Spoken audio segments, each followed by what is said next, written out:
Welcome back, everyone. For my next playthrough, we're going to look at Gettysburg Bloody July 1863, Volume 3 in Paul Koenig's Bloody Civil War series. This is a brigade level game about the Battle of Gettysburg. It is a great game. I really like it. I bought it from Paul Koenig Games. If you go to his website, he has a website, Paul Koenig Games. You can find it there. I think he wants $70 for it. It's a little that's a little pricey, I know, but it's got a lot to it. It's got a humongous map. It's got great counters, and honestly, it's a great game. I think it's got a lot of replay value. I've played it a bunch, solitaire. I've played it face to face a bunch of times. It's a fun, challenging game. I guess it's based in its core principles on the old Avalon Hill Gettysburg from 1977 or 78, something like that. Honestly, never played that game, so I don't know. I just read that on Board Game Geek or somewhere. But so if you've ever played that game, you'd probably be very familiar with Gettysburg Bloody July. Okay, let's look at the back of the box. See here, it says it comes with, well, if my camera will focus, which it's not going to, so I'll just have to read it to you. Anyways, it comes with a 34 by 43 inch map. That's a good size map. I'll show you that in just a second. It comes with 3 sheets of 264 double-sided die-cut game pieces. I'll show you a couple counters. Counters are very thick. You can see that. And these counters, I believe, were laser cut. There's a little bit of searing on the edges, which is odd because I never owned a game with laser cut counters, so I'm not positive. But there's no soot on them. And I'd heard that with laser cut counters, that was a problem, that there could be soot on the side of the counters. Well, that hasn't been an issue. They're big counters. I don't really know. I think they're 9/16. I don't know. But they're big. They're bigger than ½ inch. And they're very, very, very nice looking counters. They have portraits of the generals. So you got, let's see if that will focus. Not going to focus. It's not going to focus. Anyways, that's General Meade. What they call him, snapping turtle or something, I think. Okay, it comes with 2 player setup cards, one for the north and the south, of course. It comes with 1 player aid. It's just a combat results table. Oh, it even tells you how to do the math on what is a 3-2 attack. It has a 3-2 column. I think every game that has a 3-2 column needs to have one of these right here to tell me what is 3-2. So that when I'm playing, I never get in an argument with anyone about that. Anyways, it also comes with a nice manual. It is full color. It is 20 pages long, though the rules comprise the first 9 pages. So very light on the rules. We'll go over the rules briefly. And let me give you a better look at this map.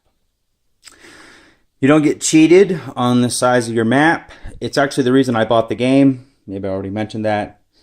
I'm not aware of any other brigade level Gettysburg game that has a larger map than this. It takes up over half of my 2 folding tables here. And it gives you a lot of room to maneuver. It has a lot of the battlefield the other side of Rock Creek, as you can see, which is kind of nice. The cavalry battle didn't really happen over there. It was further off the map, as I understand it. But no matter what, you have a lot of room over there, so that when the cavalry do show up, you can have skirmishes and maneuver on each other, which is nice. I am about at the end of the first day in a game that I'm playing right now. So I will obviously start with 7 a.m. on July 1st when we do our playthrough. But anyways, the map has It has multiple elevations. I think it has 7 or 8 elevations, which are shown by this shading here. And I don't know if you can see this, but it goes from like a darker green to a lighter green, and then all the way up to this dark brown, like here on Cemetery Hill. The elevations are, for the most part, very easy to make out. Even for me, someone who's a little bit colorblind, but I can make them out. They're nice and dark. Some have said it's not the prettiest way to do the elevations, but honestly, I think it functions better than other maps that I've seen. And in a game like this, I just want it to be easy to play, frankly. So I appreciate the elevations. I think the counters look great on the map. They stand right out.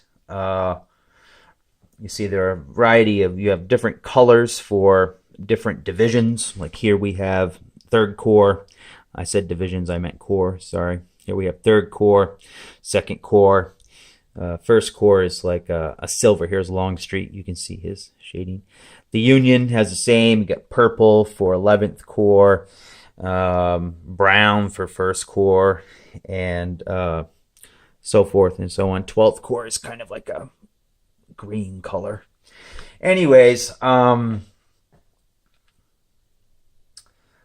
let's see, what else about the map? One thing I like about the game is movement is very simple. Unless you are moving across water or into woods, it costs 1 movement point. And I know you should probably have to pay more movement to go up elevations, but you know, I think that would needlessly complicate the game. I think it was a good call to leave something like that out. So anyways, marching up a hill, you go as fast as down a hill. So there you go. Let's talk about the rules real quick. Let's see here. Sequence of play is real simple. First, the Union player always moves first. And the first thing you do, see this marker right here? This is called the disorganization marker. When a unit gets disorganized, you put a D2 on him, just like that. Well, at the beginning of the turn, you automatically flip all the D2s over to D1s.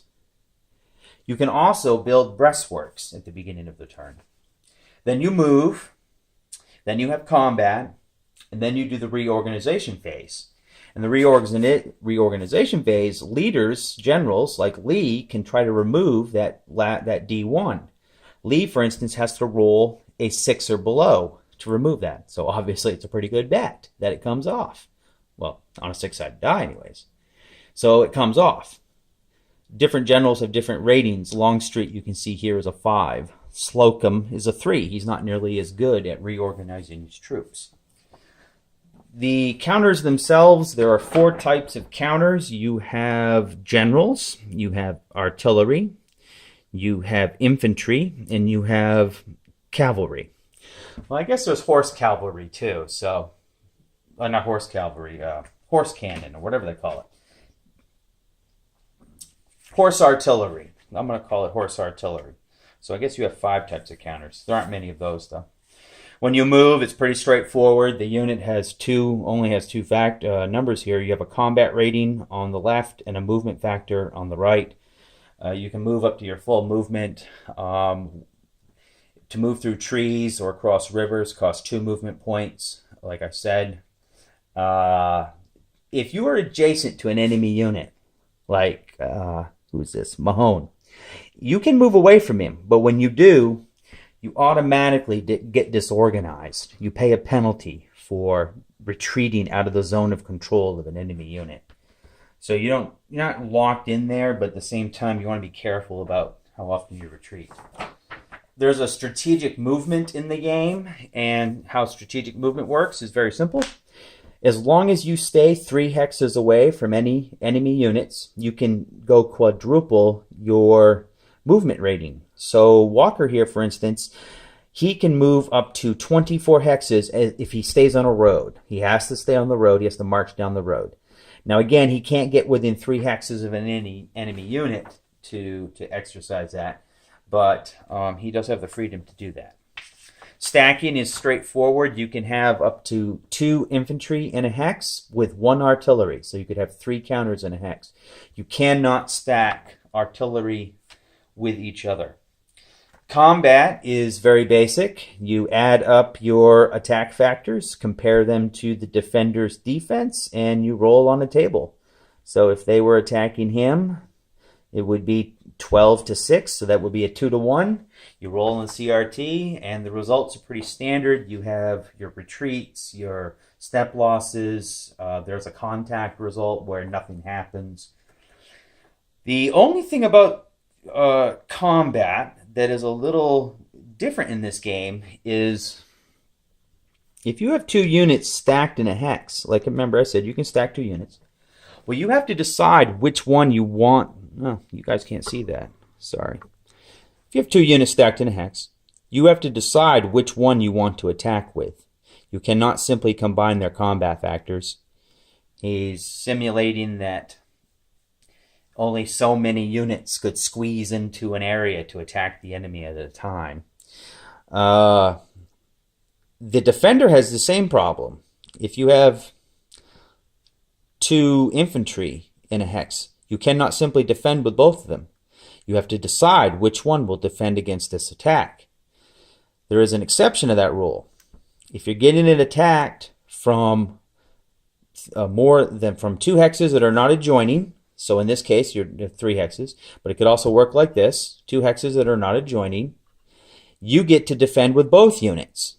And you have to declare who is defending which way. So I would say Schimmelfenning is defending towards Iverson, and Coster is defending towards Posey and Mahone. It's a way to simulate facing in the game without having to fiddle with the counters all day long with their facing. I kind of like it. It's a little hard to get your head around at first because, frankly, I've never really seen it in any other game explained that way. But it's once you start playing with it, it's pretty straightforward. Okay, generals have the ability to aid in combat. If a general's reorganization value is 4 or higher, you get a positive die roll modifier. So if Lee was stacked in this attack, Lee would be able to -1 from the die roll when we attack that hex. Now there's a caveat to that. Every time a general is involved in a combat, you have to roll on a 6-sided die, and if you roll a 1, he is killed. Which I played a game in which there was one turn. In fact, they just had gotten on the map where I lost Longstreet and Lee. Rolled 2 1s in a row. That taught me a lesson about having my generals that close to the front. When combat is over, combat is in rounds. So we fight this battle, and let's just go like this. We got 10, and he decides to defend with Schimmelfenning, so that's going to be 10 to 6, so it's a 1 to 1. Well, after the battle's over, it calls for a contact result, for instance. Well, nothing happens. They don't move. Well, there can be another round of combat. We can fight again. But before that happens, both sides have the option to retreat. So Schimmelfenning can say, you know what, I don't want to stick around for this. I'm going to retreat. Now, the problem is, well, I guess he could retreat Coster too. That's a bad example. But anyways, no matter what, though, if you're adjacent to enemy units after 1 round of combat, you can retreat. And the enemy cannot follow you. So while there can be multiple rounds of combat, that's a way to stop a side from just rolling up a whole line of troops and destroying one right after another. There's a night turn. The turns are hourly. First, they go from 7 a.m. Well, the first day goes from 7 a.m. to 8 p.m. And then the second and third days go, well, the second day goes from 5 a.m. to 8. And then the third day is 5 a.m. to 6. But anyways, during the night turn, enemy units can't be adjacent to each other. You can't attack each other. You can move around or reposition, but you just can't get moving in other enemy units under control. And of course, there's no combat. And that, I'm sure I left something out, but that's pretty much it. That's enough to play the game. And as we play through it, of course, we'll talk more about the rules, and we'll figure this out as we go. But that's pretty much it. So that is a brief introduction to Gettysburg Bloody July 1863. I'm not really sure how the playthrough is going to go, like how many hours I'm going to do per video. Well, not hours, but hours of the day in the game, of course. Try to keep the videos to less than an hour. That's about as much patience as I have with one of these videos, so I assume you guys are about the same. But anyways, we'll figure that out as we go, and I look forward to playing through this game with you. So have a good night, guys.